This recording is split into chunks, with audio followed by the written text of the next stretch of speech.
नमस्कार, सी न्यूज भारत में आप सभी का स्वागत है। मैं हूं आपके साथ रुचा सिंह।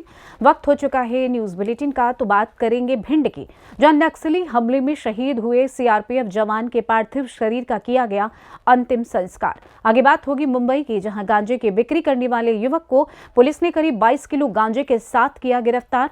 साथ ही आगे चर्चा होगी रायसेन की, जहां राष्ट्रीय बाल अधिकार संरक्षण आयोग द्वारा दिव्यांग शिविर का किया गया आयोजन। और भी तमाम खबरों पर आइए करते हैं विस्तार से चर्चा। छत्तीसगढ़ के बीजापुर इलाके में नक्सली हमले में शहीद हुए सीआरपीएफ के जवान पवन कुमार के पार्थिव देह को गुरुवार के दिन भिंड लाया गया और उनके गृह गांव में सैन्य सम्मान के साथ शहीद का अंतिम संस्कार किया गया। इस मौके पर भिंड जिले के पुलिस प्रशासन के अधिकारी और जनप्रतिनिधि गण मौजूद रहे। दरअसल 2 दिन पहले छत्तीसगढ़ के बीजापुर इलाके में नक्सलियों ने सीआरपीएफ के जवानों पर हमला कर दिया था। इस हमले में सीआरपीएफ के 3 जवान शहीद हो गए थे। शहीद जवानों में भिंड का पवन कुमार भी शामिल था। पवन कुमार भिंड के कुपावली गांव का निवासी था। पवन कुमार के शहीद होने की खबर जैसे ही उनके घर पहुंची तो उनके घर पर लोगों के पहुंचने का सिलसिला शुरू हो गया। गुरुवार को शहीद पवन कुमार का पार्थिव शरीर को लेकर सीआरपीएफ की टुकड़ी कुपावली गांव पहुंची। यहां शहीद की अंतिम यात्रा निकाली गई। इस अंतिम यात्रा में पुलिस प्रशासन के अधिकारियों समेत पूर्व मंत्री ओपीएस भदौरिया एवं अन्य नेता भी शामिल हुए। शहीद की पार्थिव देह को उनके चचेरे भाई विकास सिंह ने मुखाग्नि दी। दिसंबर के महीने में ही पवन कुमार छुट्टी काटकर ड्यूटी पर गए थे। पवन कुमार के परिवार में उनके माता पिता के अलावा उनकी पत्नी और एक 3 साल की बेटी भी है। ये परसों शाम की बात है, 3:30 बजे के आसपास एक एनकाउंटर हुआ छत्तीसगढ़ में।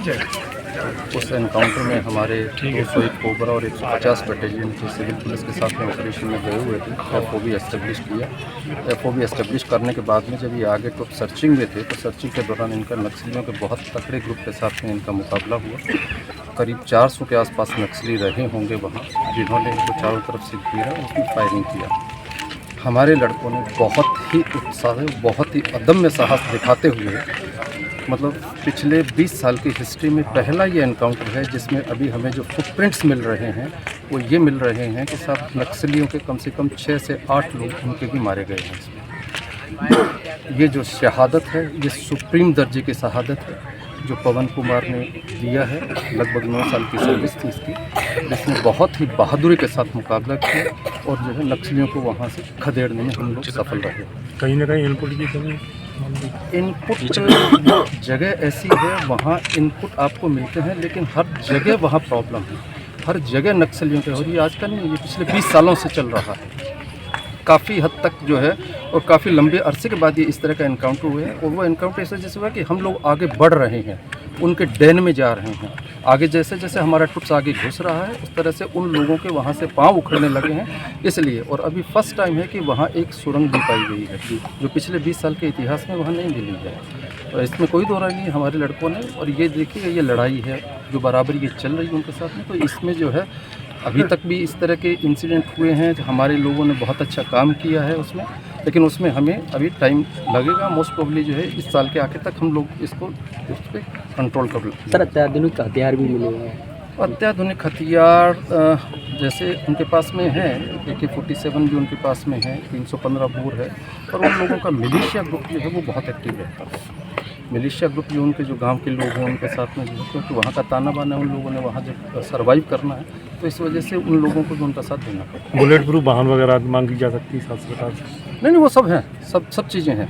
सीआरपीएफ को रिसोर्सेज के हिसाब से कहीं किसी तरह की कोई कमी नहीं है। सब तरह की बहुत इक्विप हुआ है। पिछले 20 सालों में सीआरपीएफ बहुत इक्विप हुआ है वहाँ, और इस लड़ाई को लड़ने के लिए सही लोग सक्षम।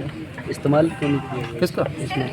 सब कुछ इस्तेमाल हुआ है। शहीद के परिवार को सब कुछ इस्तेमाल, विशेष सहायताएं। शहीद के परिवार को देखिएगा, हमारे जो जितने तरह की कैजुअलिटीज जो फोर्स में होती है उसमें सबसे सुप्रीम सेक्रीफाइस इसको कहते हैं जो पवन कुमार ने किया है। इसमें सरकार की तरफ से, स्टेट गवर्नमेंट की तरफ से या सब तरफ से जो है वो पूरा का पूरा सब हर चीज़ रिटर्न में है, हर चीज़ ऑथोराइज है।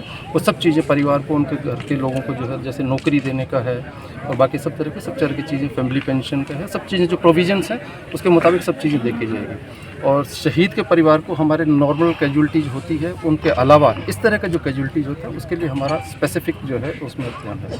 भिंड से सीनू संवाददाता विनोद शर्मा की रिपोर्ट। थाने से सटे मुमरा अलमास कॉलोनी का रहवासी निकला गांजा बिक्री करने वाला आरोपी, जिसका नाम रहमत खान वर्ष 33 बताई जा रही है। करीब 22 किलो गांजा और एक हुंडई कार को पुलिस ने अपने कब्जे में ले लिया है। पुलिस के अनुसार पूरे रैकेट का पर्दाफाश करने की कोशिश में मुमरा पुलिस जुट गई है।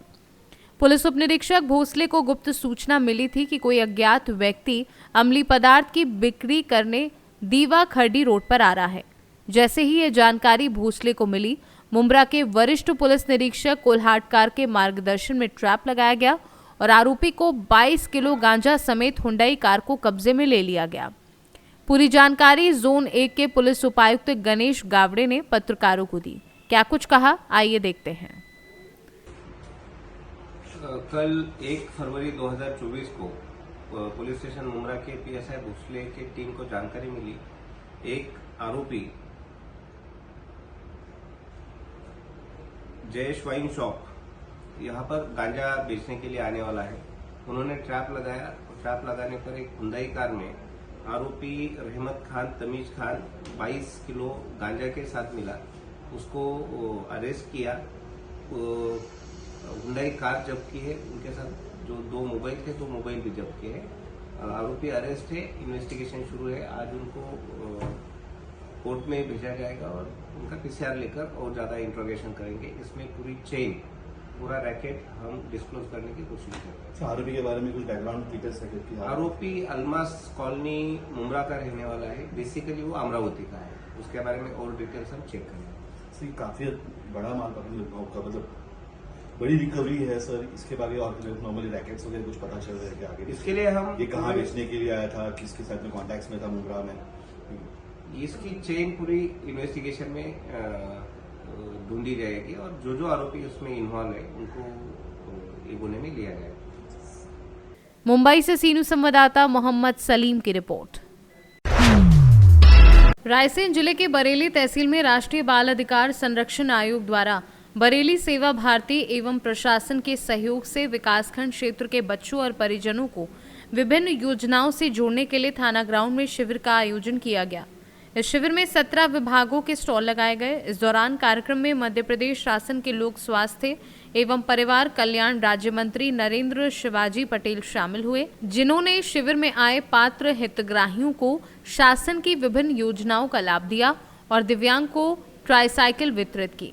राष्ट्रीय बाल अधिकार संरक्षण आयोग शिविर में प्रशासन के सभी अधिकारी मौजूद रहे और 17 विभागों के लगे स्टॉलों पर 823 आवेदन आए, जिसमें से 203 लोगों को शिविर का लाभ मिला। 6 लोगों को ऑन द स्पॉट ट्राईसाइकिल और 2 लोगों को व्हीलचेयर एवं 16 लोगों की तत्काल वृद्धा पेंशन स्वीकृत और पेंशन के प्रमाण पत्र दिए गए। रायसेन से सीनू संवाददाता अरशद मसूद की रिपोर्ट। खबर सीहोर से है, जहां बुधनी विधानसभा में दबंगों के सरकारी जमीन पर अवैध कब्जा करने का मामला सामने आया है। दरअसल बुधनी विधानसभा में बरसों पुराने कांजी हाउस की जगह है, जहां पर एक दबंग के द्वारा अतिक्रमण कर एक गरीब को 1,80,000 रुपए में मकान बेच दिया गया। वहीं स्थानीय लोगों और किसानों का कहना है कि हमारे खेत में मवेशी फसल को नुकसान पहुंचाते हैं। दूसरी तरफ दबंग नगर पालिका की जेसीबी से कांजी हाउस की भूमि को तोड़कर सरकारी जमीन पर कब्जा करके नियम विरुद्ध दूसरों को मकान बनाकर बेचने का काम कर रहे हैं। इसकी जानकारी स्थानीय लोग मुख्य नगर पालिका अधिकारी सतीश मालवीय को दे चुके हैं, लेकिन आज तक ये अतिक्रमण नहीं हटाया गया। वहीं नगर पालिका ने सार्वजनिक रूप से नरोदा घाट पर तीर्थ यात्रियों के लिए हैंडपंप लगाया था ताकि सभी लोग पानी पी सकें, लेकिन ये हैंडपंप भी अतिक्रमण का शिकार हो गया, जबकि मामला नगर पालिका बुधनी के संज्ञान में है। उसके बाद भी अभी तक कोई एक्शन नहीं लिया गया है। सीहोर से सीनू संवाददाता कन्हैया नाथ की रिपोर्ट। खबर सीतापुर से है, जहां जिलाधिकारी अनुज सिंह एवं पुलिस अधीक्षक चक्रेश मिश्रा द्वारा आगामी लोकसभा चुनाव 2024 के दृष्टिगत कानून व्यवस्था को प्रभावी व सुदृढ़ बनाए रखने तथा आम नागरिकों में सुरक्षा की भावना बनाए रखने हेतु पुलिस बल के साथ कोतवाली नगर के अंतर्गत सिटी स्टेशन, कोर्ट चौराहा व भीड़ भाड़ वाले स्थानों पर रूट मार्च निकाला गया। इस दौरान आम जनमानस से शांति सुरक्षा के संबंध में संवाद स्थापित कर पूर्ण सहयोग का आश्वासन दिया गया तथा उनकी समस्याओं को सुनकर संबंधित को आवश्यक दिशा निर्देश दिए गए। इस दौरान पुलिस व प्रशासन के अन्य अधिकारी कर्मचारीगण भी उपस्थित रहे। आगे आने वाले चुनावों व अन्य वजह से अभी हम लोगों ने यहाँ पर अपने यहाँ पूरी जगह फ्लैग मार्च किया है। हमारे ज़िले के जो बड़े कस्बे हैं उन सभी जगह पब्लिक से वार्तालाप, उनके साथ में उनके मन में भय का वातावरण का कोई निर्माण ना हो, इसके लिए उनके मन में एक कॉन्फिडेंस जगाने के लिए पुलिस बल के साथ और जिलाधिकारी महोदय के नेतृत्व में हम लोगों ने आज यहाँ पर जो पुलिस है उसकी एक रूट मार्च, फ्लैग मार्च अलग अलग कस्बों में किया गया है। पुलिस लगातार चौकन्नी है, आने वाले चुनावों की तैयारी के लिए भी हम लोग लगे हुए हैं। जो हमारे यहाँ के सेंसिटिव स्पॉट हैं उनको हम लोग लगातार निगरानी में रखे हुए हैं। सीसीटीवी की जो हम लोगों ने अभी पूरी एक जाल पूरे ज़िले में फैलाया है उसकी मॉनिटरिंग 24 घंटे की जा रही है। मैं आम जनता के लोगों से अपील करता हूं कि सभी लोग अपने काम में कभी भी अगर कोई ऐसी संदिग्ध चीज़ देखते हैं तो उसके बारे में पुलिस को तुरंत सूचना दें और अपने जो आँख कान नाक हैं उन सभी को खुला रखें। आप ही की जो सूचना है उसी के आधार पर ही हम लोग चलते हैं। तो पुलिस आपकी सुरक्षा के लिए तत्पर है। आप पुलिस के पास आने में संकोच ना करें और पुलिस की मदद करें। थैंक्स। सीतापुर से सीनू संवाददाता अवनीश की रिपोर्ट। फिलहाल न्यूज बुलेटिन में बस इतना ही। देश दुनिया की तमाम खबरों की जानकारी के लिए आप देखते रहें जी न्यूज़ भारत। हर खबर आपके साथ, आपके हाथ।